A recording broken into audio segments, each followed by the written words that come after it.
Ni simulizi ya kipekee inayoakisi neno la Mungu ikimgusa mwanamke. Simulizi hii iliyopo katika kitabu Mwanamke na Kazi ya Mungu, uchambuzi katika Biblia kiutumishi, ni kazi ya mikono ya mwanamama mwandishi Mwalimu Lucy Ngole Mwalukasa. Kwa jina naitwa Mama Lucy Mwalukasa.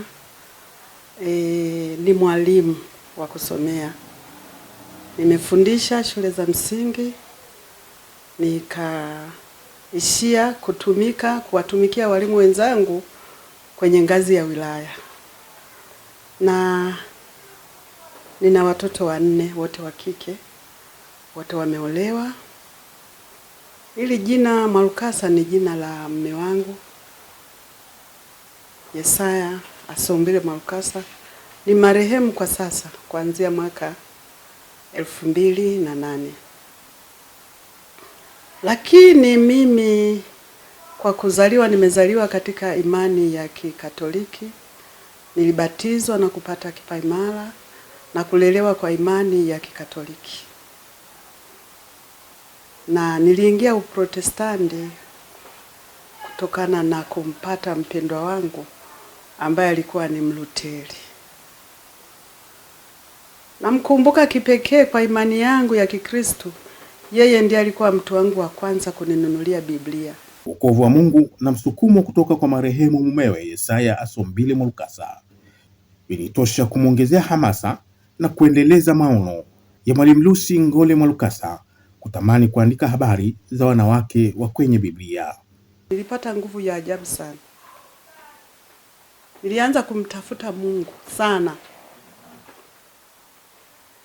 sana kwa bidii, lakini nikipata kibali kwa mume wangu.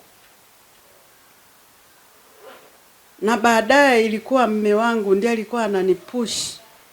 Hata nikiwa kama nasinzia ananikumbusha.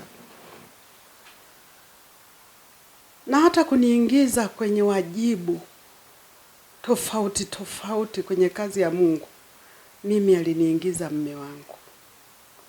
Wakati mwingine walikuwa wakimchagua yeye, anasema hii kazi atafanya mke wangu. Mpaka anakufa alikuwa kama ameshanichomeka sehemu fulani. Wakati ule sikuelewa anataka kuniacha wapi. Lakini baadaye nilikuja kutafakari, kumbe alitaka kuniacha mikononi mwa Mungu. Namshukuru sana Mungu nikimkumbuka kwa hilo, kwamba nilipata mwenzi wa namna hiyo. Ni muda mrefu mume wangu ametwaliwa. Sikuiacha njia aliyonionyesha. Na aliisimamia njia hii ya Kristo, aliisimamia. Nimeendelea nikimtumikia Mungu kama Mkristo. Na wakati mwingine kwa nafasi mbalimbali. Lakini baadaye nikaona nimependa sana kuzichimba habari za wanawake. Mwalimu Lucy Ngole Mwalukasa anaendelea kusimulia dhana na dhima ya kitabu hiki Mwanamke na Kazi ya Mungu, akinasibisha wanawake wa zama zile za Agano la Kale na wale wa Agano Jipya, namna walivyoishi na kumtumikia Mwenyezi Mungu. Wanawake waliotenda makuu katika Biblia. Wanawake hata waliomuudhi Mungu na namna Mungu alivyowakasirikia. Nao niliwasoma, nikaziona tofauti zao. Na kila wakati katika njia zangu nikawa naona napenda kuwarejea hawa wanawake. Hata kwenye maombi yangu ya siri niliwatumia hawa wanawake. Kwenye matendo yangu ya haki ya kumpendeza Mungu nilitumia mbinu za wanawake hawa. Wakati mwingine hata kujeruhiwa, kuumizwa, nilijiona tu narudi kwa mwanamke mmoja. Kwamba mbona hata Penina alisimangwa sana, hakumwacha Mungu. Na nikaona napata nguvu kwa upya. Sitaki kusema kwa namna gani. Hata mtu akinisimamisha kwa ghafla, natamani kuongea habari za wanawake wa kwenye Biblia. Na katika kuwachambua kwangu, nikamuona mwanamke Mshunemu. Kwangu akawa kama kioo. Mwanamke huyu ukimsoma ni kama ana full package, kwa sababu kwanza aliolewa na mwanamume wa heshima, mtulivu. Ye mwenyewe alikuwa na nafasi kubwa, alikuwa tajiri. Halafu ndoa yao ilikuwa na amani. Halafu bahati mbaya hawakupata mtoto. Lakini mama huyu hakusononeka kwa kutokuwa na mtoto. Maisha yalivyo sasa hivi, wamama tunaonyesha kama ndoa ni kikwazo cha kumtumikia Mungu, cha kutii kanuni na sheria za Mungu. Kutii kanuni na sheria za Mungu ninamaanisha ratiba. Unajua mahali pale unapoabudu pana ratiba. Ratiba inakuhusu wewe uliolewa. Ratiba inakuhusu wewe mwanandoa. Lakini humu ukiangalia wako wengi walioolewa na wakaifanya kazi ya Mungu. Unamwona Nabii Debora,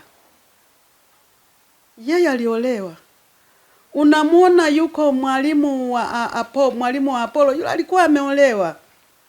Lakini alikuwa anaifanya hiyo kazi ya Mungu ya ualimu. Unawaona hata wajane. Mjane ni maumivu katika ndoa. Ni mateso ya ndoa.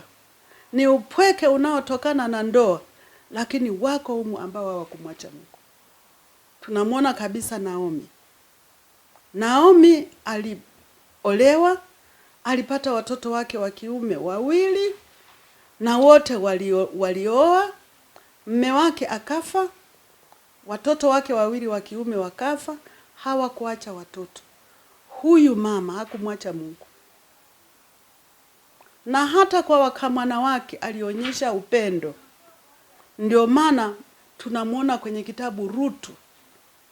Ni matunda ya mwanandoa huyu aliyefiwa na mume, akawa mjane mwenye huzuni kubwa, lakini akatunza kiroho cha huyu binti, naye anakuja kutenda ya kimungu tena. Usomaji wa maandiko ya Biblia ni moja kati ya siri kutoka kwa Mwenyezi Mungu inaofundisha na kuwaokoa wanawake kutojiingiza katika vitendo vya ukatili ambavyo kwa sasa baadhi ya wanawake wamejiingiza kwenye matendo maovu. Ukatili ni mwingi sana sasa hivi, wanawake nao wanafanya. Wakati mwingine mimi nikisoma kwenye mitandao, nasema ni habari za kutunga au ni habari za kweli. Huruma imetutoka, tumetekwa. Hatujasimama kwenye nafasi ya wanawake wanaotangaza habari njema. Ndio maana kwamba wanawake ni jeshi kubwa, si wote. Wengine si jeshi kubwa. Wengine ni wamama tu. Hawatangazi habari njema kwa matendo ya huruma. Ukatili tumo, kwenye kuua tumo, kutapeli tumo, kusema uongo tumo, kutapeli tumo. Yani tunajilimbikizia mali tofauti na Dorcas. Dorcas alikuwa hana. Unajua ukizungumzia ujane, acha ujane wa sasa hivi. Rudi vijijini, au tuseme acha ujane wa mjini. Nyinyi mnaujua ujane wa mjini. Rudi ujane wa vijijini. Vijijini wako wajane. Mila na desturi nyingi haziwakumbatii wajane. Mimi nafikiri huyu alikuwa kijijini huyu. Ujane wake ulikuwa wa moto. Lakini bado aliwapenda wenzake. Aliwakumbuka wenzake. Sisi na yote tunayopitia mazuri bado hatukumbuki wenzetu. Mungu ametufungua wanawake, tunafanya biashara kama waliokuwa wanafanya wa mama waliotukuka humu, mwanamke Mshunemo, akina nani walikuwa wanafanya biashara, akina Suzana, akina Lydia walikuwa wanafanya biashara, na sisi tunafanya. Tunapata lakini hatugawi. Hatubariki wenzetu. Mifano mizuri hatu kisikiliza namna tunavyokaa na wasaidizi walio kwenye malango yetu. Wakitoka wanasimulia vitu vya ajabu sana kutoka kwenye malango yenye baraka kubwa. Utaona ni mama. Watoto wako wanaokusikiliza wakiwa watu wazima, watasema hata mama yetu alikuwa anafanya. Ndio maana nimesema mwanamke huyu ni mama, ni mke wa mtu. Yeye ni taa, yeye anatakiwa kusimamia. Mungu alivyomuumba Adamu, akaona Adamu hawezi, nimpe msaidizi. Msaidizi ni wa kufanya mambo yawezekane. Msaidizi ni wa kufanya amani ya Mungu itawale kwenye familia. Mimi naonaga ajabu sana, watu wanacheka. Utasikia makanisani wanajaa wanawake. Ndio, wanawake tujai kanisani, tumebeba mzigo. Kwa sababu hata Biblia imesema, Zaburi ya 68 mstari wa 11 kama sijakosea, anasema wanawake waenezao habari ni jeshi kubwa. Utakuwaje mwanajeshi katika ulimwengu wa roho kama uhudhurii ibada? Kwanza upya si vibaya.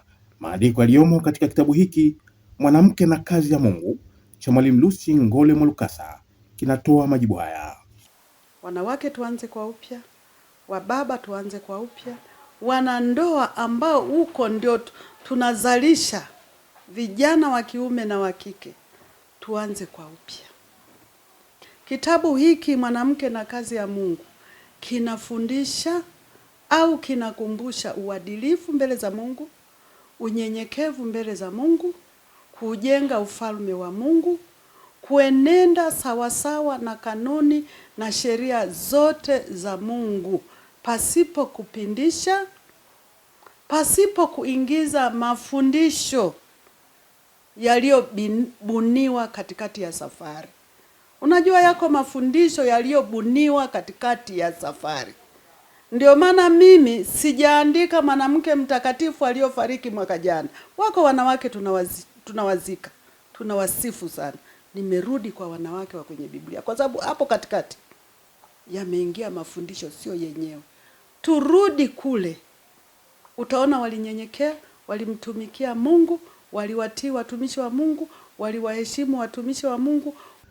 Marejeo ya maandiko ya Biblia ni nyenzo muhimu aliyotumia Mwalimu Lucy Ngole Mwalukasa kukamilisha kitabu hiki. Kitabu hiki namna nilivyokiandika, nimeweka lugha nyepesi mno na fupi. Na nimetegeshia mtu lazima arudi kwenye Biblia. Mtu lazima arudi kwenye kitabu kitakatifu ili apate neema ya kusemeshwa na Roho Mtakatifu. Unajua kusemeshwa na Roho Mtakatifu ni neema. Na watu wanasemeshwa na Roho Mtakatifu. Nimewiwa kukiandika, kukiweka hivyo. Hata humu nimeandika. Nimeandika kwenye hitimisho, nimeandika sana. Kutafuta kusemeshwa na Roho Mtakatifu. Mungu atakusemesha sio kwa ajili ya ibada tu. Ukiwa na ibada naye atakusemesha kwa changamoto unayopitia. Mungu anatusemeshaga vitu vya ajabu sana. Hata nyinyi ni mashahidi, mmewahi kusemeshwa na Mungu. Lakini sasa inawezekana ulisemeshwa na Mungu hujalipa gharama yoyote. Mungu ana neema kubwa sana kwa kila mmoja. Lakini ukiingia ndani, mtu anaweza kukusemesha vitu. Mungu anaweza kukufunulia vitu kwenye ndoto. Mpaka baadaye ukasema, hivi watu wanaotaga ndoto za namna hii? Jumapili ya Septemba 13, 2026 ndani ya kanisa la Evangelistic Church of Truth lililopo jijini Mbeya ni siku maalum ya uzinduzi wa kitabu hiki. Kitabu hiki cha Mwanamke na Kazi ya Mungu rasmi kitazinduliwa tarehe 13 mwezi wa 9 katika kanisa la Evangelical Church Mbeya, ambalo liko pale ukifika tunaita kituo cha kona ya Memba. Kama unaenda Magufuli kidogo, mkono wa kushoto kuna kanisa hilo, ni jipya tu, linakaribia kumaliza mwaka. Wakristo wote, washarika wote tutakuwa pale. Wageni mbalimbali kutoka mikoa mbalimbali wataalikwa, watakuja pale, na bei yake siku ya kuzinduliwa kama sadaka itakuwa 20,000. Ndugu yangu katika Kristo, natamani, ninakualika, ninakukaribisha hata kutoa oda kwa simu. Utafanywa utaratibu, utaletewa mahali. Bei yake kwa tarehe 13 mwezi wa 9 itakuwa 20,000. Na kama utapenda utawiwa kutoa oda kwa simu ili uletewe mahali ulipo, namba yangu ya simu, jina kama ulivyokwisha kulipata, ni Lucy Mwalukasa. Namba ya simu 0766 102 119, 0766 102 119, Voda. Abel Ibrahimu Mhapa, mchungaji wa kanisa la Evangelistic Church of Truth and Eternal Life la jijini Mbeya, anaelezea neema ya Mwenyezi Mungu iliyomfikia mwanamama huyu Lucy Ngole Mwalukasa, iliyomfanya kuacha alama endelevu ya kuandika kitabu Mwanamke na Kazi ya Mungu.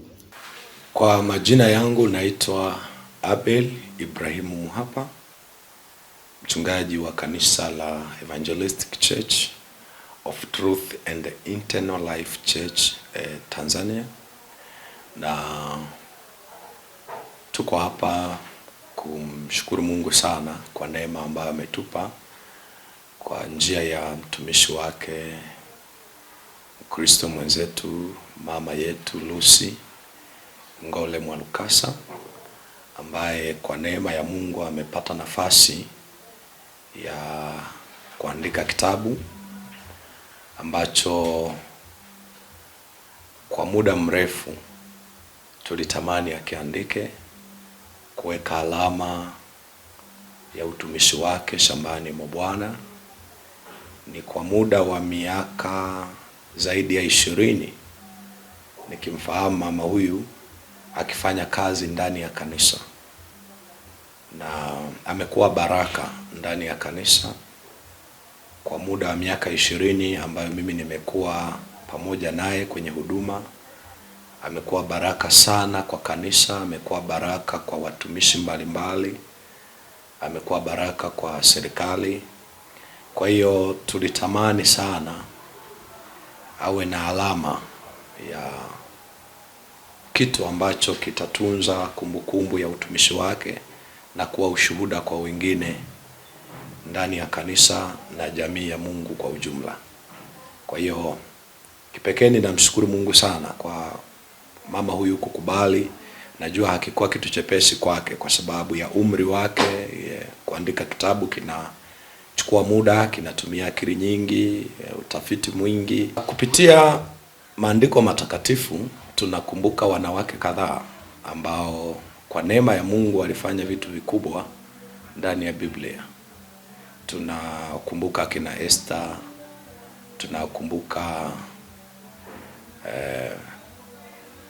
watumishi akina Hana, tunakumbuka watumishi wengi wanawake.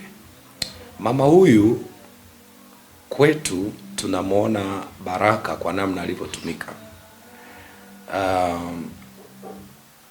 Ameanza na utumishi wake ndani ya kanisa la Roman Catholic katika utoto wake, mafundisho, na wakati mwingine aliwahi kuteuliwa na kuchaguliwa kupata nafasi ya kuingia kwenye usista, lakini alikataa. Baadaye ameendelea na masomo na hivi akapata ndoa yake. Baadaye amepata mume ambaye alikuwa ni kutokea KKT, na akapata neema ya kufunga ndoa huko KKT, akaolewa, wakaendelea na maisha. Alipoingia KKT ameendelea na utumishi wa kumtumikia Mungu kwa nafasi mbalimbali. Na kupitia yeye kanisa la KKT lilipata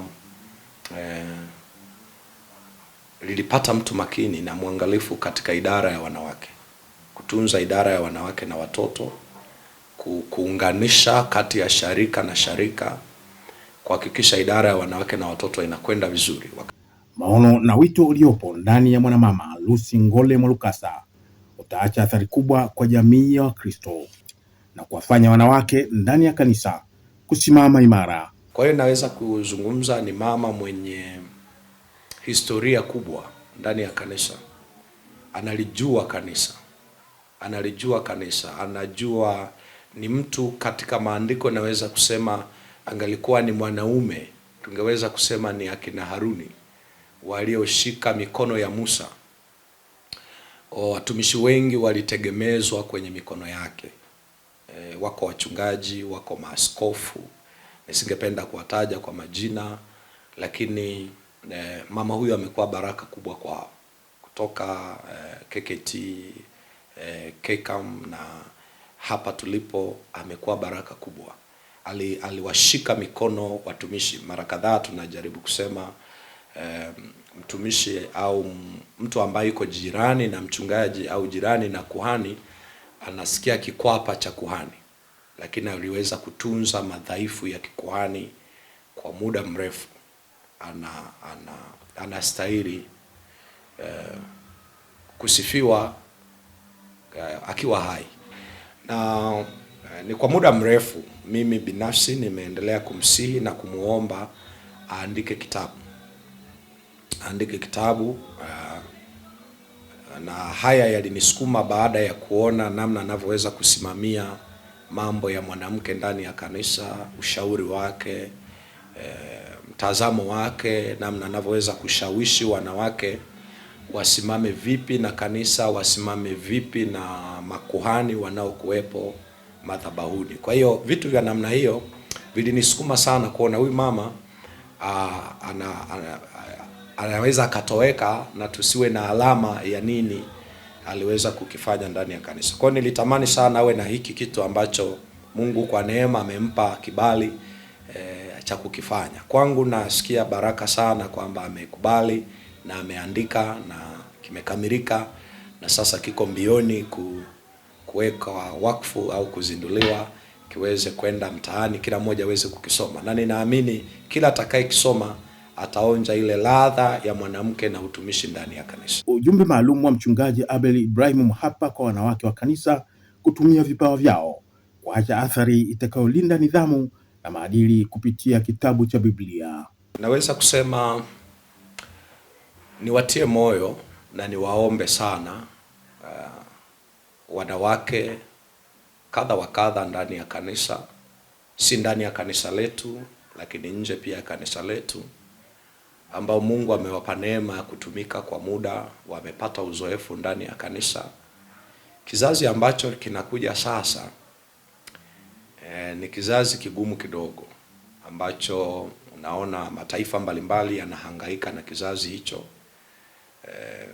ambacho ni ngumu sana kukaa nacho, kukifundisha maadili ya kanisa na malezi ya kanisa. Kwa ni waombe wale ambao Mungu amewapa neema kutumika ndani ya kanisa kuandika vitabu vitakavyoweza kusaidia kizazi cha kesho na kutunza kumbukumbu mbalimbali, kulilea kanisa la Mungu, kwa sababu ninaamini ndani ya kanisa wako wanawake wenye neema ya vipawa na karama mbalimbali ambavyo kupitia wao kanisa linasogea. Wakitoweka kuna watu wanakuwa hawajui waanzie wapi. Kwa wakiandika kitabu inakuwa baraka kubwa sana kwa kizazi kilichopo na kitakachokuja. Watasoma vitu na kuviona mle. Kwa ni waombe na niwasihi watu mbalimbali kujitoa kuandika vitabu hivi vinavyohusu dini au imani ya Kikristo au vitabu vya kiroho, ili kulinda maadili na kutunza nidhamu ya kanisa kwa kizazi hiki na kizazi kinachokuja. Kwa sababu kanisa linapita kwenye nyakati mbalimbali, na ili kutunza nidhamu na maadili yake kuna vitu nitakuwa vitunzo wenzetu walifanyaje. Na ndio maana leo tuna Biblia, tunawasoma kina Esther, tunawasoma kina Ana, kwa sababu kuna watu walikaa chini wakaandika matendo yao. Yakobo anaandika, anasema imani pasipo matendo imekufa. Kwa hiyo tunapata imani kutokana na watu ambao walisimama kwa imani na walidhihirisha matendo yao. Kwa hiyo waombe waweze kupata nafasi ya kuandika vitabu, na vitatufaa kwa kanisa la sasa na kanisa lijalo, kuwa ushuhuda wa kazi ya Mungu namna ilivyotendeka hapa duniani. Kwa neema ya Mungu tunatarajia sasa kukiweka wakfu kitabu hicho au kukizindua kitabu hicho tarehe 13 ya mwezi wa 9. Na kwetu ni siku ya kihistoria ndani ya kanisa, lakini pia kwa mama yetu Lucy Ngole Mwalukasa ambaye ameandika kitabu hicho. Tutakuwa tunakiweka wakfu siku hiyo na kukizindua. Ni wakaribishe sana katika siku hiyo ya kuweka wakfu kitabu hiki. Ibada itafanyika hapa kanisani kwetu, eneo la Pambogo hapa Mbeya, jijini Mbeya, eneo la Pambogo. Si mbali, wale wanaotokea kokote, ukifika stendi ya Kabwe, ukiwaeleza tu usafiri wako kama unataka kufika hapo, watakufikisha. Eneo la Kwa Memba ni mita kama 200 unafika kanisa lilipo kutoka Kwa Memba. Tuwakaribishe sana. Hiyo tarehe 13 ya mwezi wa 9 kwetu ni siku ya uzinduzi wa kitabu, ambayo itaambatana na shamla mbalimbali na wageni mbalimbali tutakuwa nao hapa, na nikukaribishe kushuhudia tendo hili la kihistoria kwa ndugu jamaa na marafiki, kuifikia siku hiyo ya uzinduzi wa kitabu hiki ambacho ningetamani kila mmoja aweze kukipata. Uwe mbali au uwe karibu, wasiliana nasi, unaweza ukakipata kitabu hicho kwa kumbukumbu zaidi, uweze kujua mama huyu aliandika nini, aliona nini na anashauri nini kwa kanisa la sasa na kwa maisha ya vijana watakaopokea huduma ya malezi kama kina mama. Kwa umri wake amefanya kitu cha baraka, na nikualike sana ufike ushiriki nasi katika uzinduzi wa kitabu hicho. Shukrani za dhati zimwendee mwanamama huyu, Mwalimu Lucy Ngole Mwalukasa, kwa uvumilivu na hatimaye kuthubutu kutumia muda wake mrefu kuandika kitabu hiki, Mwanamke na Kazi ya Mungu. Kwa niaba ya mwenzangu mpiga picha Joseph Mwesango, ni mimi msimulizi wako Rashid Mkwinda, Mbeya Yetu Online TV.